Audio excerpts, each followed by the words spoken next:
Hola, ¿qué tal? Buenas noches, ¿cómo están? Este es 2018, no se ha confundido usted de horario, son las 9 de la noche con 3 minutos, estamos transmitiendo en vivo. Maviola Huertas está en descanso médico, en su casa, relajadita, y yo estoy aquí con ustedes y muy bien acompañada esta noche de César Villanueva, ex premier del gobierno de Ollanta Humala, congresista y vocero, además de Alianza para el Progreso, para conversar respecto a la coyuntura política, al tema de la vacancia, por ejemplo, al tema de la vacancia presidencial, al tema de la remuneración mínima vital, un tema que en particular lo toca a usted congresista, porque recordábamos que usted sale justamente del premierato en medio de un problema, se puede decir, de un roce con Nadine Heredia, quien dice, esto no está en agenda. Justo usted hablaba de la remuneración mínima vital y de la necesidad de subir justamente esta remuneración, y ella dice, no, este tema no está en agenda. Salió supuestamente a enmendarle la plana. ¿Recordará aquellos tiempos? Sí, claro que sí. Buenas noches, muchas gracias por la invitación. Efectivamente, ha sido el tema del salario mínimo vital lo que trajo como consecuencia esa pequeña crisis.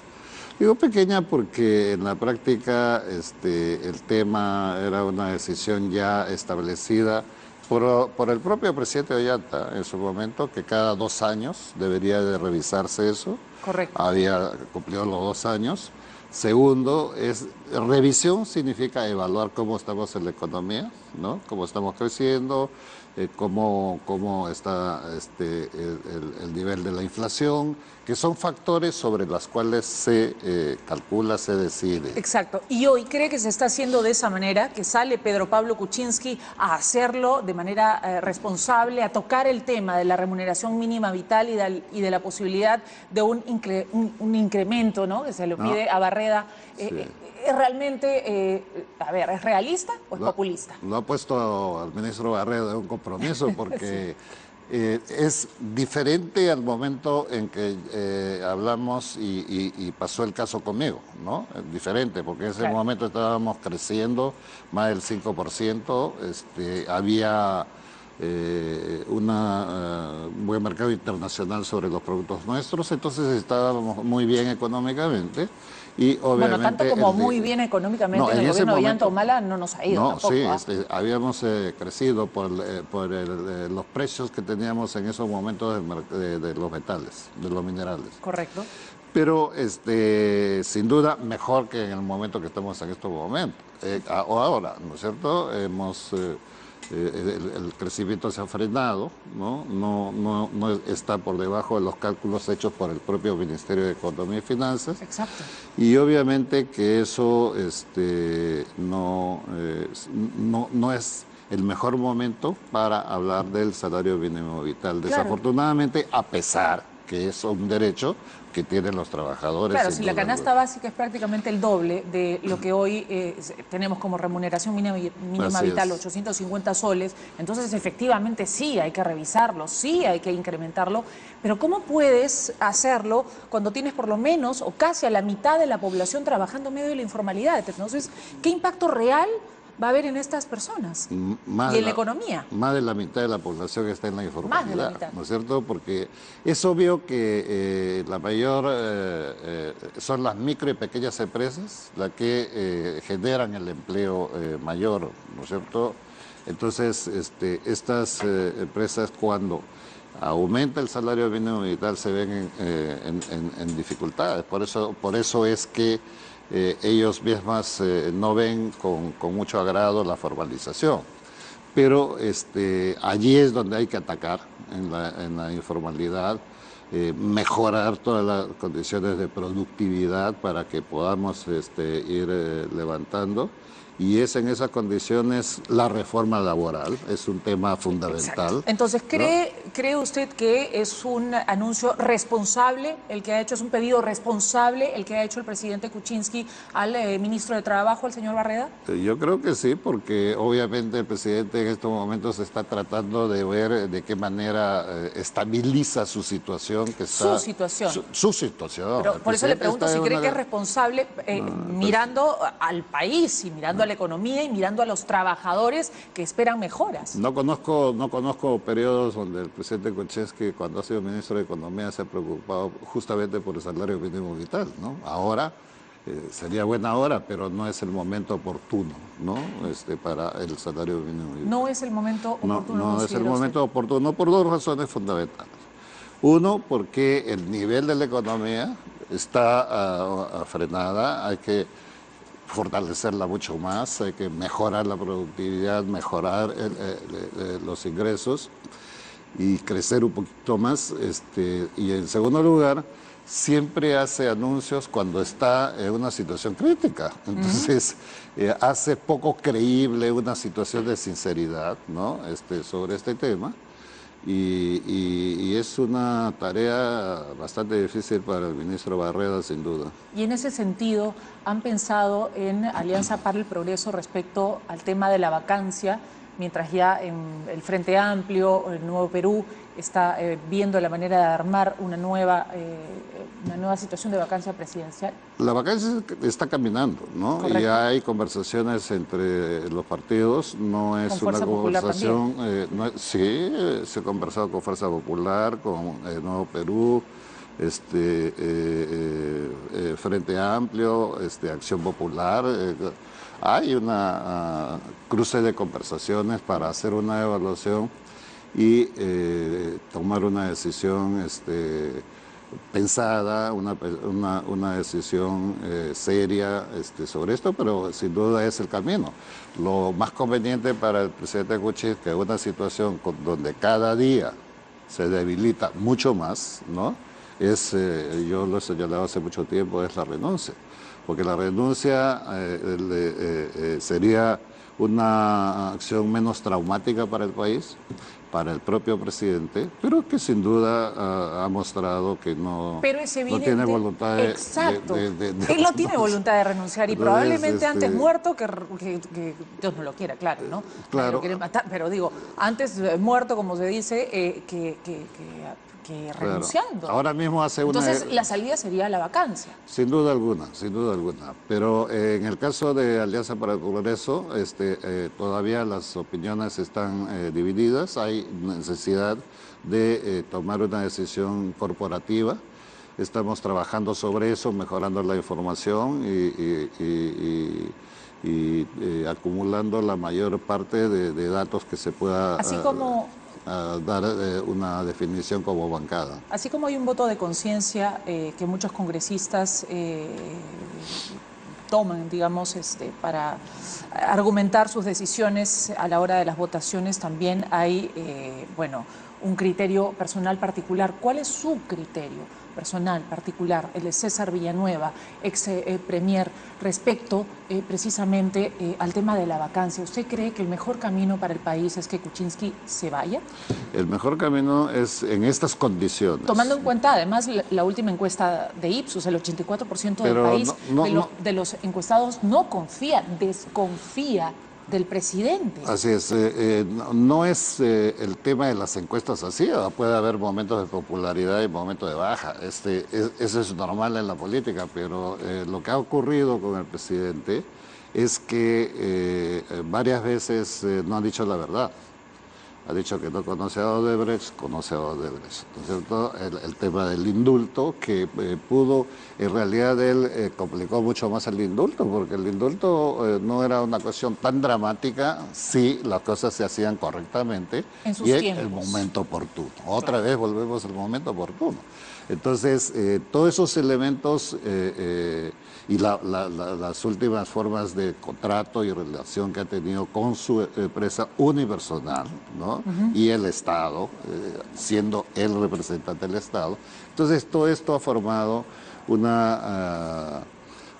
ambiente muy negativo para el presidente y que le ha quitado credibilidad, ¿no es cierto?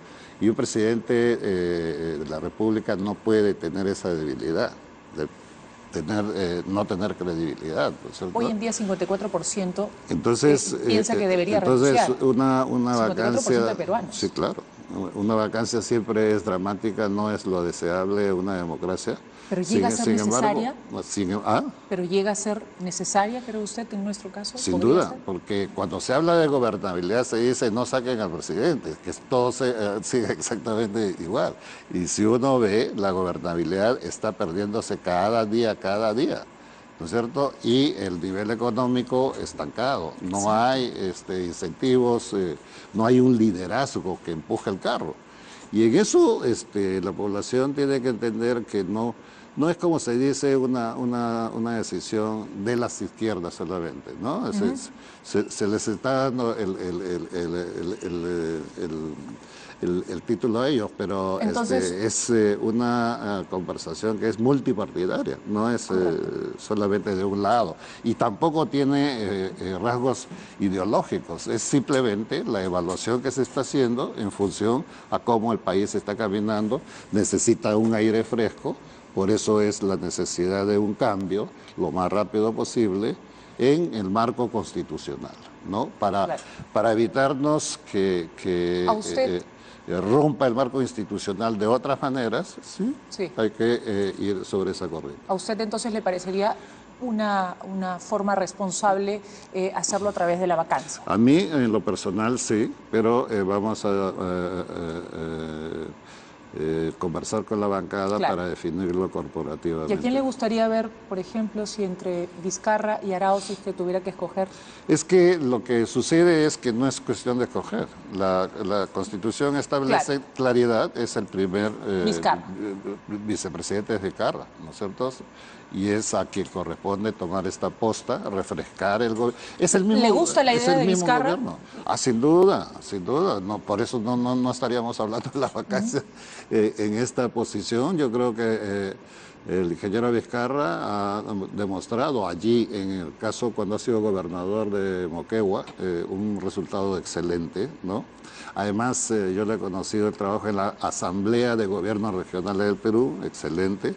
Y sin duda, es de los pocos presidentes regionales que salió muy bien parado. Muy bien, ¿no? Muy bien. Entonces, hay confianza y conoce el tema regional, conoce el tema país y por lo tanto tiene todas las condiciones para hacer un gobierno positivo para el país hasta el término del mandato constitucional, ¿no? Entonces, creo que respiraríamos aires frescos.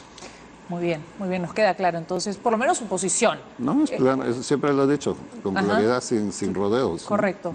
¿No? Y en cuanto a eso, entonces, ¿cree que, según lo que he escuchado, conversado con su propia bancada, también vaya por ese lado? Vamos a ver, yo respeto la opinión de cada uno de los que estamos allí, prefiero no manifestarme por ellos. Pero ya deben haber conversado. Sin duda, estamos conversando, como estamos conversando con las otras bancadas. ¿Y qué percepción tiene usted respecto a su propia bancada, respecto al tema de la vacancia? Yo creo que va a haber una decisión fundamentalmente en lo que respecta a cómo respaldamos mejor el gobierno del país, cómo hacemos que el país no tenga estos baches, ¿no? por estos problemas existentes. Y ahí vamos a dar todo nuestro apoyo, por cierto. Correcto. Quisiera tocarle un tema que no tiene que ver, en realidad, mucho o nada ya con lo que estamos hablando ¿Cómo no? La coyuntura actual y de la vacancia, sino que tiene que ver con la anterior presidencia, justamente con la de Ollanta Humala y el caso Fasabi. Usted ha sido de alguna manera, en algún momento fue, digamos, cercano al gobierno.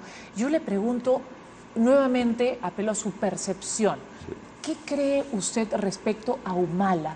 ¿Lo cree usted capaz de mandar a asesinar a una persona, en este caso un colaborador suyo, Fasabi? No, sinceramente no. Yo he conocido al presidente Humala, no mucho, ¿no? He conocido políticamente, pero nunca he visto ni remotamente rasgos que pudiese tener una actitud de esa naturaleza. ¿Entonces, ¿no? ¿En Nadine Heredia? ¿Perdón? ¿Entonces en Nadine Heredia? No, tampoco.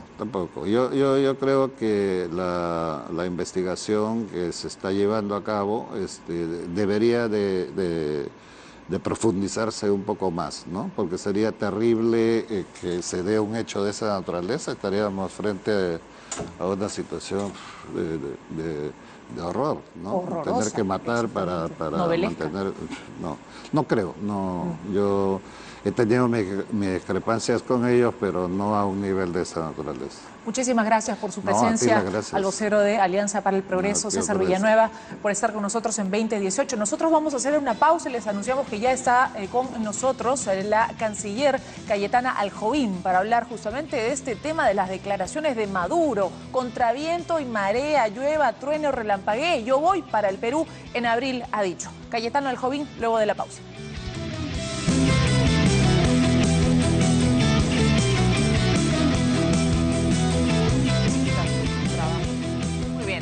Estamos con lo anunciado. Cayetana Aljobín, la canciller, está con nosotros aquí en el programa para conversar y analizar lo que ha sucedido luego del grupo de la reunión, del Grupo de Lima, luego de esta carta en donde se desinvita al presidente venezolano a la octava cumbre de las Américas a realizarse en Lima el 13 y 14 de abril, cuando el 22 de abril son las elecciones se han convocado elecciones en Venezuela y tenemos precisamente la carta de desinvitación. No logro leerla, digamos, pero la hemos revisado y lo que dice, si usted me ayuda ya estando aquí presente, no. Lo que dice en realidad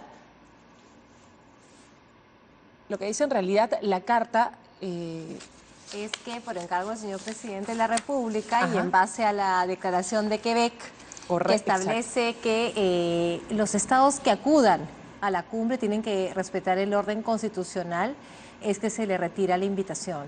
Nosotros el día martes hicimos pública la decisión del gobierno de Perú en el sentido de que el señor Maduro no sería bienvenido a la Cumbre de las Américas, decisión que además fue respaldada por el Grupo de Lima. Correcto. Porque el Grupo de Lima también entiende que si hay una declaración que hemos firmado muchos países, en los cuales está Venezuela, y la firmó Hugo Chávez, y también el Perú y muchos países miembros del Grupo de Lima, alguien que incumpla con la declaración de Quebec no podía, pues, llegar a la Cumbre de las Américas. Por eso es que los países del Grupo de Lima respaldan la decisión del Perú y ese día también, ¿no es cierto?, suscribimos la comunicación, si se quiere, ya formal. Entonces yo quisiera entender una cosa en esta cronología, un tema en particular, y es ¿para qué se le invita? Estamos hablando que se le cursa invitación a Maduro el 11 de noviembre del 2017. El mismo presidente de la República invita a su homólogo de Venezuela, Nicolás Maduro, a la octava cumbre de las Américas el 11 de noviembre del 2017, cuando además Pedro Pablo Kuczynski, en ese tema en particular, en el tema Venezuela y en el tema Maduro, ha sido muy claro y ha sido de los primeros presidentes en tomar decisiones como sacar al embajador de Perú en Venezuela y tomar decisiones fuertes, drásticas. Entonces, la misma constitución del Grupo de Lima es iniciativa justamente del Perú, ¿no? Correcto. Cosa que ha sido bastante reconocida. Te cuento. A ver, por favor, explíquenos. A ver, el presidente invita al presidente Maduro en el entendido de que somos el país anfitrión. Y por tanto se invita a los países a la cumbre. Y además por un tema importante que a veces perdemos de vista. En Santo Domingo, República Dominicana, la oposición y el oficialismo venían conversando para ver y llegar a un acuerdo para que se hicieran elecciones limpias y transparentes en Venezuela. Incluso dos cancilleres que pertenecen al Grupo de Lima, que es el canciller de Chile, Heraldo Muñoz, y el canciller de México, Luis Videgaray, asistían a este proceso en calidad de observadores y tuvieron un papel bastante importante en tratar de llegar a ciertos acuerdos. Lamentablemente, Melissa, el 26 de enero, cuando estamos justamente ya en Grupo de Lima en Santiago, sucede un hecho importante, que es que el presidente Maduro anuncia, cuando estamos en pleno Grupo de Lima, que van a haber elecciones en el primer cuatrimestre del año. No pone fecha, pero dice el primer cuatrimestre. Y la fecha de las elecciones era uno de los puntos que se estaba justamente negociando en Santo Domingo. Exacto. Por eso es que el Grupo de Lima, frente a este hecho, rechaza ese anuncio y además, ¿no es cierto?, lo que dice es vamos a estar en continua comunicación para convocar al Grupo de Lima si algo más sucede. Lamentablemente, el 7 de febrero, se anuncia que las elecciones van a ser el 22 de abril. Esto además motiva que el Grupo de Lima nuevamente sea convocado justamente para tratar este tema. Porque si las elecciones son del 22 de abril, Melissa, no hay observadores internacionales, existen presos políticos. Los venezolanos que están en el exterior no pueden votar. El Tribunal Electoral no es independiente. Entonces no hay observadores internacionales. Entonces el proceso electoral no es un proceso democrático. Hay una ruptura inconstitucional, como señalan en la carta, y un problema realmente democrático, evidente en ese país, incluso una crisis humanitaria. No es cualquier cosa. Sin embargo, insisto, no entiendo esa parte. Si esto de la crisis humanitaria, esto de la violación de derechos humanos, en fin, y una serie de irregularidades dentro del gobierno de Maduro, ya se sabe desde hace mucho tiempo atrás. El mismo presidente de la República se mostró siempre en contra de... Entonces, ¿para qué lo invita? Así de simple. Te repito, pregunto, usted que está más cerca de Pedro Pablo Kuczynski, de repente... Era porque estábamos porque se estaba en este proceso de negociación entre la oposición y el oficialismo para establecer condiciones que aseguraran unas elecciones diferentes a las que vamos a ver. Justamente en ese esfuerzo es que se le invita. Luego, claro, al haberse roto el encuentro en Santo Domingo, es que se le retira esta invitación, porque ya no hay ninguna posibilidad, no hay ningún espacio para que esas elecciones cuenten con garantías democráticas. Y con esta desinvitación, para ver la otra parte también, ¿no es cierto? A ver, con esta desinvitación no se le está dando más, digamos, alimento a la fiera, digamos, que hemos visto justamente hoy día en Nicolás Maduro y en este discurso en el que dice, pues contra viento y marea, y llueva, truene o relampaguee, voy a ir a Lima. Vamos a escuchar, si nos permite. Pero por supuesto, lo he escuchado varias veces ya. Vamos a escucharlo nuevamente. Convoquen una cumbre, me tienen miedo. No me quieren ver en Lima. Me van a ver. Porque llueva, truene o relampaguee, por aire, tierra o mar, llegaré a la cumbre de las Américas con la verdad de la patria de Simón Bolívar y de Antonio José de Sucre. Allí son los gobiernos más impopulares del planeta. Pero Pablo Kuczynski tiene menos de 2 años en el poder y tiene 75% de rechazo. Y de acuerdo a las encuestas en Perú, el 56% de los peruanos quiere que renuncie, que se vaya. Kuczynski tiene dificultades para hablar español. Desataron a la fiera con la desinvitación. No, yo creo que, creo que es lo que correspondía hacer. Como repito, existe una declaración, existe un acuerdo de los países y hay que acostumbrarnos a cumplir los acuerdos. Si un país no es democrático... ¿A invitar y desinvitar? No, hay el acuerdo de que no pueden asistir a la cumbre los países que han firmado ese acuerdo y que incumplen los cánones democráticos. Eso es lo que ha hecho el Perú. Lo que viene siendo Lo que acabamos de escuchar del señor Maduro, ¿no es cierto?, es su conducta habitual. Yo no voy a entrar a calificarla, no me corresponde como canciller. ¿Pero le tienen miedo, como gobierno, se le tiene miedo, como él señala? ¿O qué tendría en todo caso que decir respecto a esa frase? ¿Me tienen miedo? Jamás, Melissa, no es un tema de miedo. O sea, simplemente estamos diciendo que en la cumbre tienen que participar los países, ¿no es cierto?, que firmando esa declaración hayan cumplido y sigan cumpliendo y respetando la democracia. Porque además, Melissa, es importante señalar que la temática de la cumbre, que es la que estamos perdiendo de vista en toda esta discusión, son temas fundamentales para la región, porque son gobernabilidad y anticorrupción y democracia. Y debemos centrarnos en esos temas. ¿Por qué? Porque nuestros ciudadanos demandan acciones concretas en esos 3 aspectos. Entonces, si vamos a estar discutiendo si viene o no viene tal o cual mandatario, perdemos de vista el fondo de esta cumbre y las medidas concretas que debemos tomar para hacer frente al flagelo de la corrupción y también... Y el flagelo de la corrupción nos toca directamente a nosotros y toca a varios países. Ya, si lo vemos por ese lado, prácticamente ningún país debería venir. El tema de la corrupción... No, nos toca a todos porque han habido, ¿no es cierto?, ha habido corrupción en esa región y tenemos que tomar medidas concretas todos los gobiernos, ¿no? Porque no ha sido la corrupción que se ha generado solamente en un país, es un flagelo regional y tenemos que hacer frente al mismo y comprometernos a tomar, como decía, medidas que sean concretas y no simplemente una declaración que diga voy a hacer frente a la corrupción. Creo que nuestros pobladores, nuestra gente se merece ya medidas claras y contundentes. Correcto. Bueno, ha dicho que son los gobiernos impopulares los que no nos quieren, citando la última encuesta de Ipsos respecto a la popularidad del presidente Pedro Pablo Kuczynski, y efectivamente en eso, digamos, no miente. El 54%, 56% de los peruanos, 54% piensa que debería irse Pedro Pablo Kuczynski. Bueno, en democracia, justamente en los países que somos democráticos, hay encuestas, te puedes expresar libremente. Eso es lo que yo le respondería. Muy bien. ¿Y qué le respondería en todo caso a los peruanos que han sido encuestados y que desconfían? 84% de peruanos desconfía del presidente de la República, de Pedro Pablo Kuczynski. Eso es gravísimo.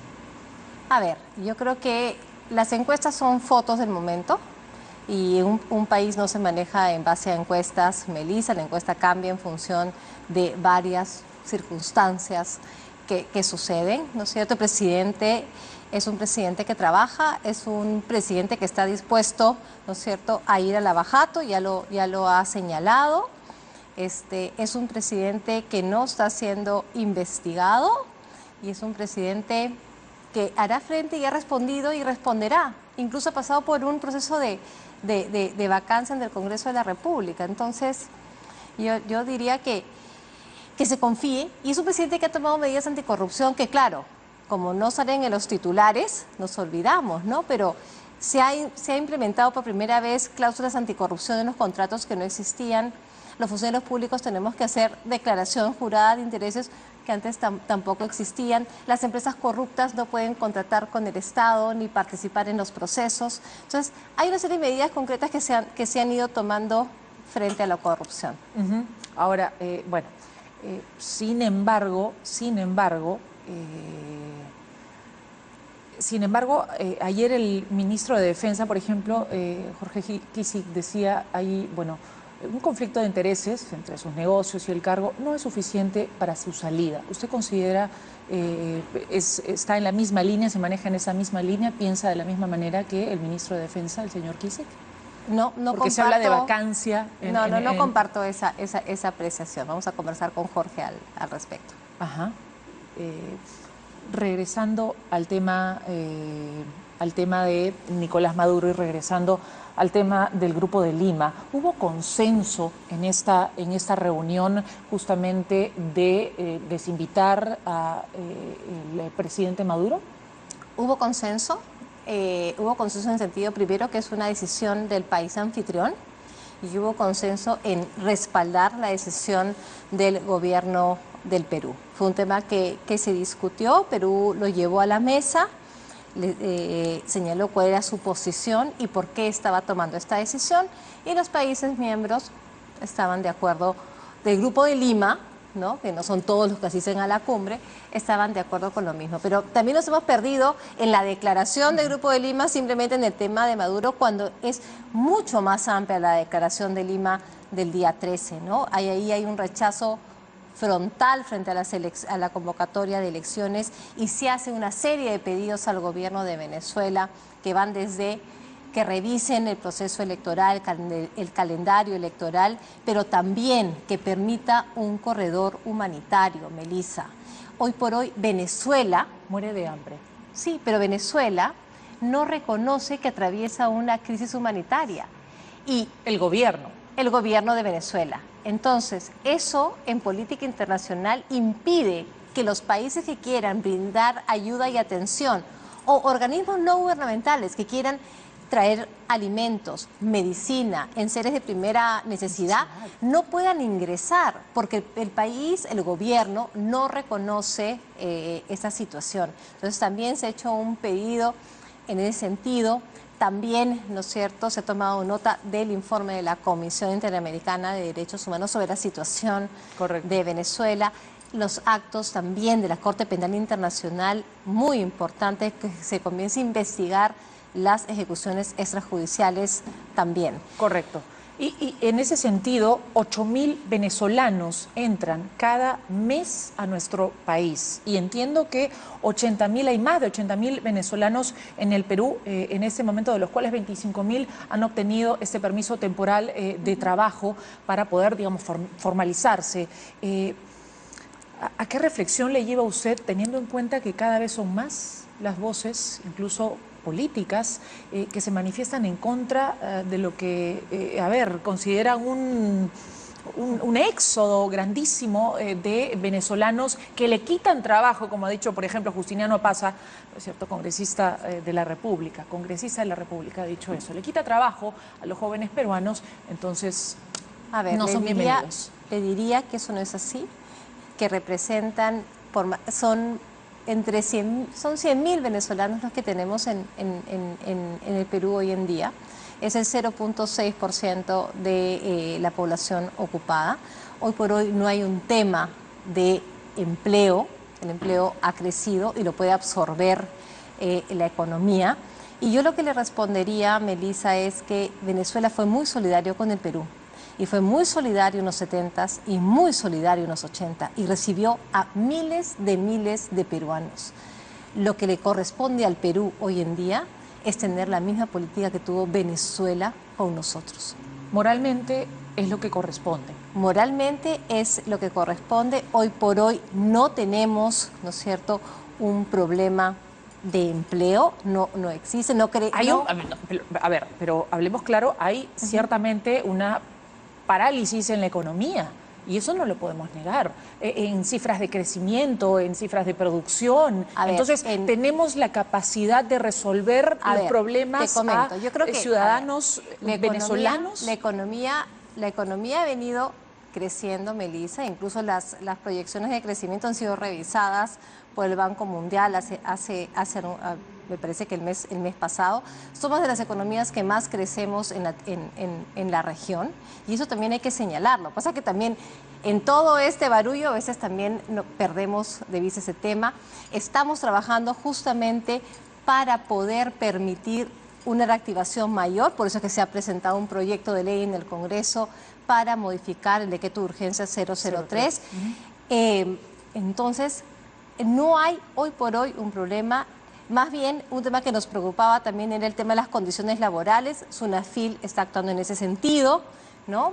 SUNAFIL está actuando en favor, en ese caso, de los venezolanos, para velar por... Para velar que no haya... Que había un tema, que algunos decían que podía haber un tema de que no estuvieran recibiendo condiciones justas. SUNAFIL está actuando, tampoco hay un problema en ese sentido. Había noticias, pero no ha habido un problema en ese sentido.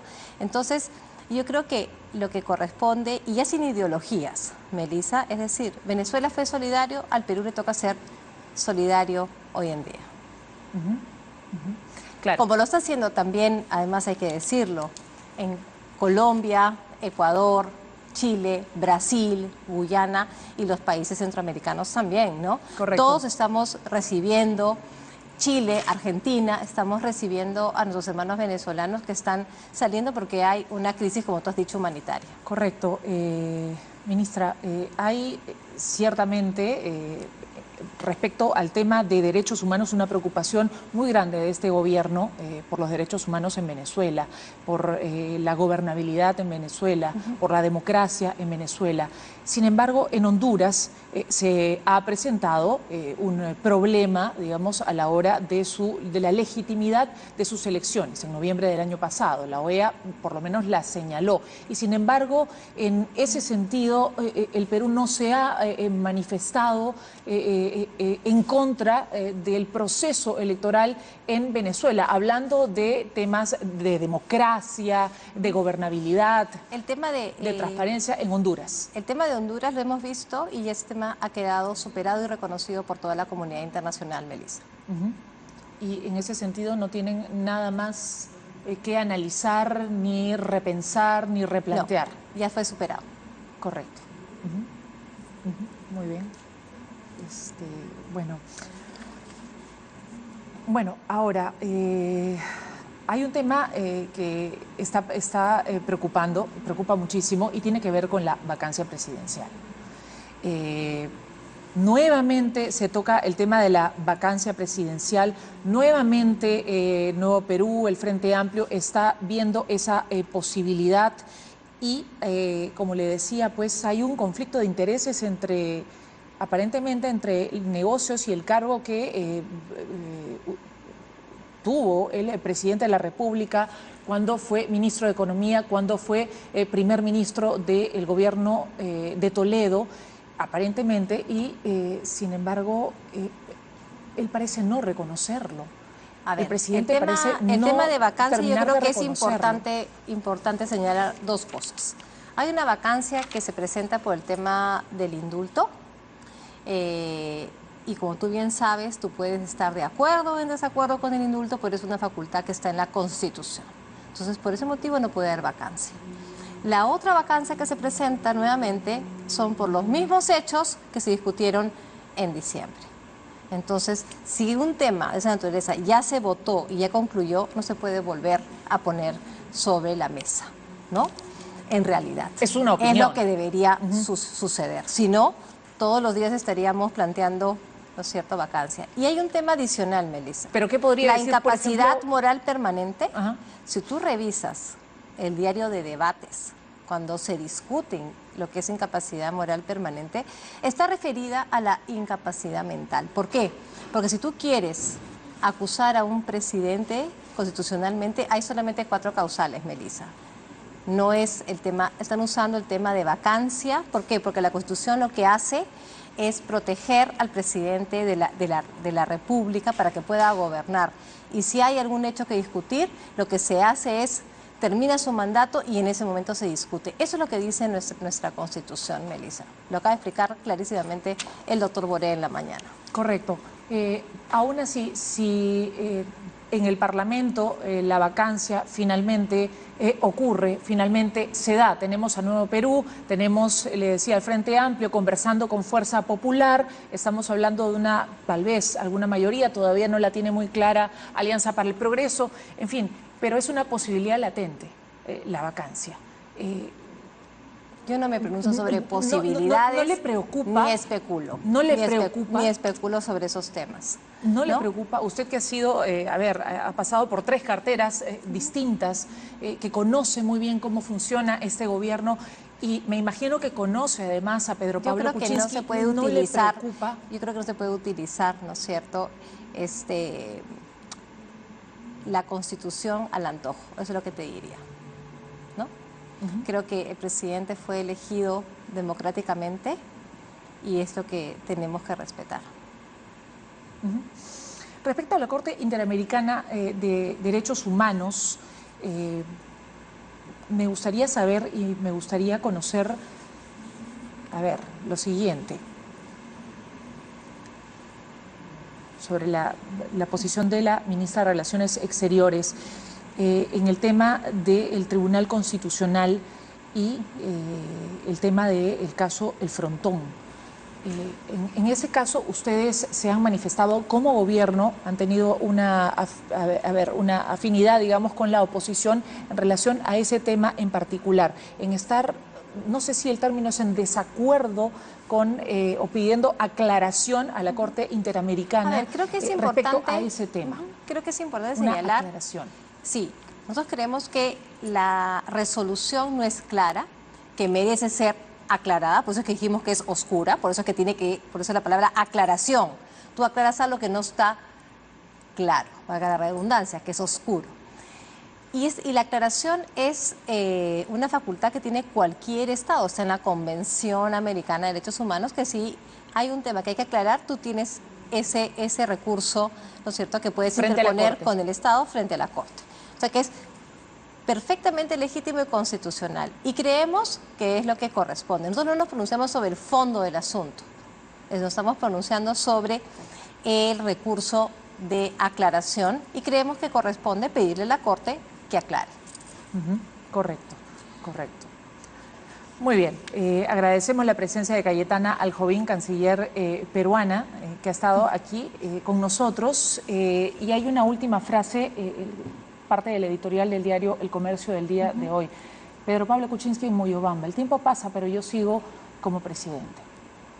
Es decir, nos deja la impresión, o le deja incluso a la editorial de este diario, la impresión de que lo que importa es mantenerse en el gobierno, pase lo que pase y sea como sea. Ese no creo que haya sido el sentido del presidente.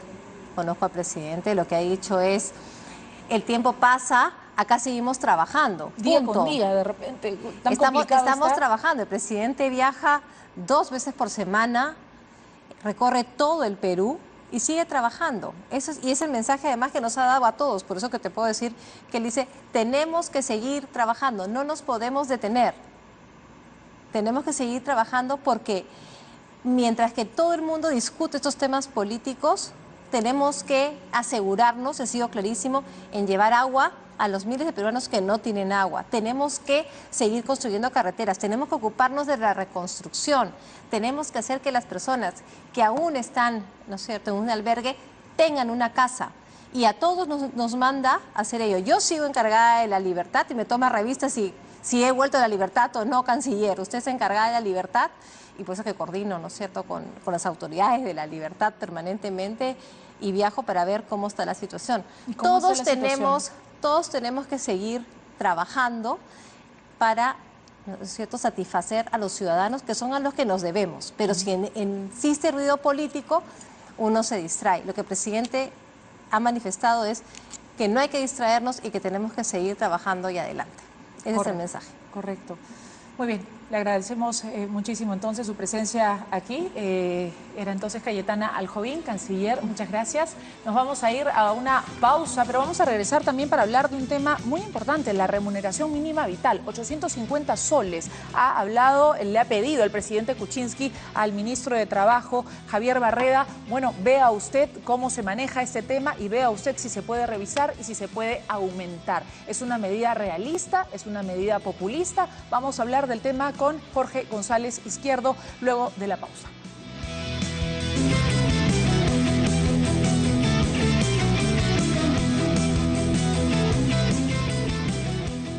Muy bien, ya estamos con Jorge González Izquierdo para hablar de un tema, para entender, ¿por qué en este momento Pedro Pablo Kuczynski anuncia la revisión, si cabe el término, de la remuneración mínima vital? Y ahí tenemos el tuit, si me acercan por favor la pantalla, se los voy a agradecer.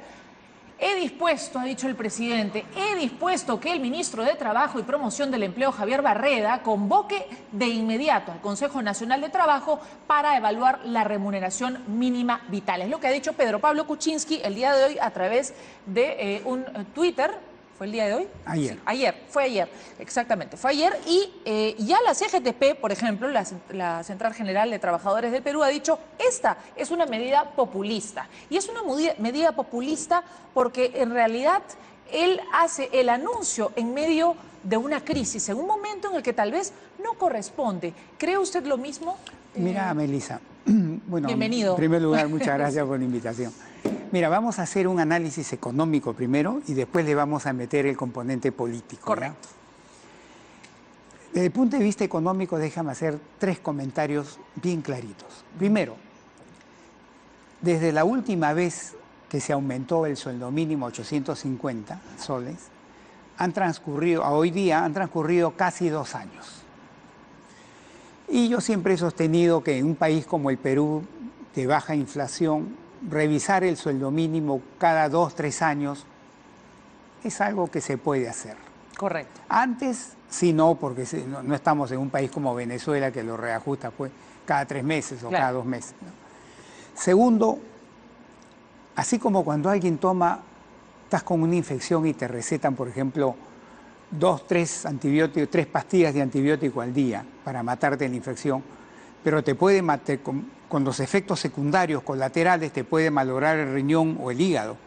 Entonces tienes que ajustar la dosis, porque todo antibiótico tiene efectos secundarios. Claro. Acá es algo similar, este es el segundo punto. Si tú quieres subir el sueldo mínimo para minimizar los efectos secundarios sobre el resto de la economía en el sentido que no te provoque despidos en el sector formal, que no te provoque más informalidad, etc., tienes que ajustar la dosis. Y la ciencia económica, ¿qué te recomienda? Te dice, bueno, reajústalo en función de 2 criterios. la inflación del periodo, o sea, calcular la inflación de los últimos 2 años, más estima cuánto creció la productividad de los trabajadores que están sujetos al sueldo mínimo. Suma los dos y te da un porcentaje que ese es el que debes reajustar para minimizar los efectos nocivos. Yo he hecho el calculito. ¿Y debería ser entonces? A mí me sale más o menos entre 7 y 8% el aumento. O sea, deberíamos estar subiéndolo a 905, una cosa así, 910. 50, 60 soles más. Es lo que debería ser. De acuerdo a estos dos criterios. Y el tercer comentario es, oiga, ya me ha dicho usted que 2 años sí es algo que se podría considerar porque es un tiempo prudencial. Claro. Ya me ha dicho usted que son 2 los criterios que deben gobernar esto, y ya sabemos más o menos cuánto sería el aumento. Pero el tercer punto es, y es el momento de hacerlo, porque puede pasar también que tu cumpleaños cae, por ejemplo, mañana, pero a tu vecino está en un velorio. Entonces no vas a hacer fiesta tú con el velorio al costado, tendrás que decir, lo voy a posponer. Entonces vamos a analizar, ¿este es el momento adecuado para hacer eso? Claro. Desde el punto de vista económico. Cuando una encuesta te dice, ¿no? A ver, el 54% de peruanos te quiere fuera. Quiere ser fuera. No te quiere de Hoy presidente. día, el INEI ya ha pasado desapercibido. Hoy día. Hoy día el INEI sacó el crecimiento del mes de diciembre del 2017. Gratificaciones, que es un mes que se mueve, ¿no? Y así no tengas gratificación, Navidad, igual te endeudas, en fin, pero compras, hay mucho movimiento. Y amigos, ¿saben cuánto creció la economía peruana el mes de diciembre? 1.32%. 1.32%. Para ponerlo en términos muy simples, casi nada. Entonces, ¿qué tan grave es esto? Ahí voy. Y segundo, que también ha sacado cifras de empleo de todo el año 2017. Todo el 2017. ¿Y sabe lo que dice el INEI? ¿Qué dice el INEI? Que el empleo formal urbano, dice, no ha crecido. Tú dirías, muchas, no ha crecido. Ya está feo, ¿no? No, ha decrecido. Menos 2.8%. Y el empleo informal te ha crecido como 4.6%. Justo al revés de lo que había prometido el señor Kuczynski, porque el señor Kuczynski dijo, yo voy a aumentar la formalidad y voy a bajar la informalidad. Bueno, en todo el año de 2017 ha sido al revés. Entonces estamos teniendo una economía que crece poquito, con una situación de empleo complicada. ¿Cuál es la conclusión? Que en ese contexto, tratar de hacer este aumento, aún con estos dos criterios, no es adecuado, señor presidente. No le aconsejo. Yo, si usted insiste en aumentar el sueldo mínimo, tírelo para el segundo semestre de este año o mejor para el próximo año, cuando la economía esté comenzando a hacer esto, ahí puedo hacer. Pero la economía está así, no es el momento de hacerlo. ¿Puede decirlo más alto? Pueda que el presidente esté escuchando, pueda que el presidente esté viendo el programa y de repente no escucha. He visto hoy día a la vicepresidenta de la CGTP, a la señora vicepresidenta, decir que ellos, ¿sabes cuánto quieren que sube el sueldo mínimo? A 1.500 soles.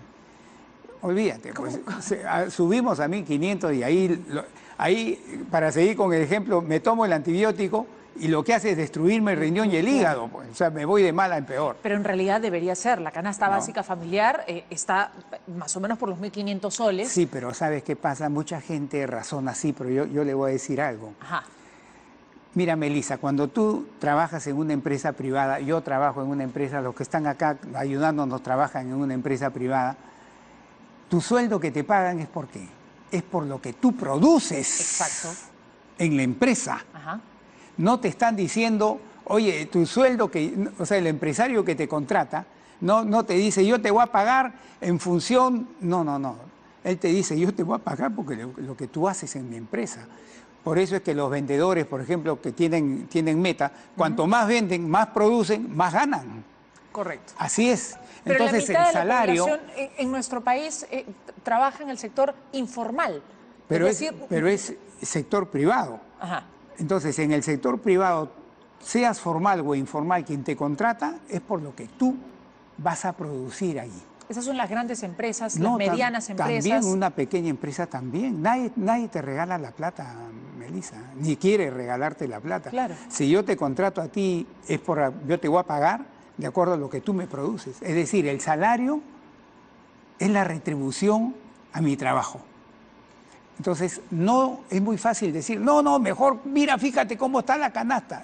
Ese es algo referencial. Ya. Pero la esencia de por qué me pagan un sueldo en la empresa privada, en el Estado es otra cosa. Correcto. Pero en la empresa privada es no, por lo que yo produzco en la empresa, por eso me pagan mi sueldo. No va de acuerdo. Entonces, con el tema de la canasta familiar. hay que tenerlo muy claro eso, que las personas entiendan eso. Por eso es que a veces estas cosas que te plantean 1.500, 2.000 soles, sueldo mínimo, porque la canasta es así, no te lleva pues a situaciones que para no son que eso pase, ¿no? para que la remuneración mínima vital suba, se cumpla, la gente gane más de 850 soles. Tiene que aumentar la productividad. ¿Qué es lo que tiene que pasar?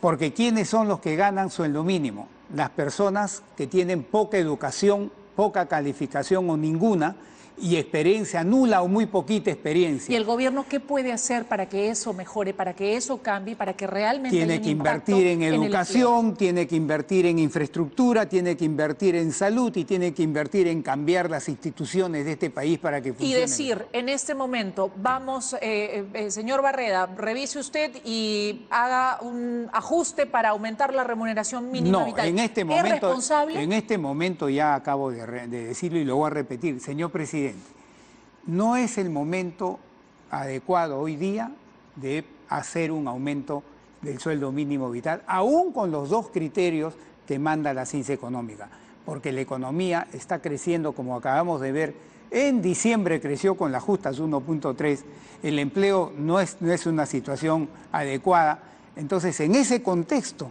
no voy a meterme a hacer este aumento de hoy. 9:59. Lo dejamos para posterior, ¿no? Le hago la misma pregunta que le he hecho a los dos invitados anteriores, a la canciller Cayetana Aljovín y al vocero de Alianza para el Progreso, César Villanueva. La vacancia presidencial, ¿usted cree la salida de Pedro Pablo Kuczynski, el ingreso, como correspondería constitucionalmente, de Martín Vizcarra, ayudaría a la economía? Te lo pongo así, con los segundos que nos quedan. Mira, acá está el gobierno del señor Kuczynski y acá está la economía, sector económico y financiero. La inestabilidad que estamos viviendo acá es como si de acá saliera una nube muy espesa que corre riesgo de cubrir acá, a la esfera económica financiera. Correcto. Si la llega a cubrir, se la va a deteriorar. Es decir, vamos a crecer de repente como crecimos el 2017. La única posibilidad de que eso no ocurra es que el gobierno haga esto, sople y bote esa nube. ¿Esa nube es Pedro Pablo Kuczynski?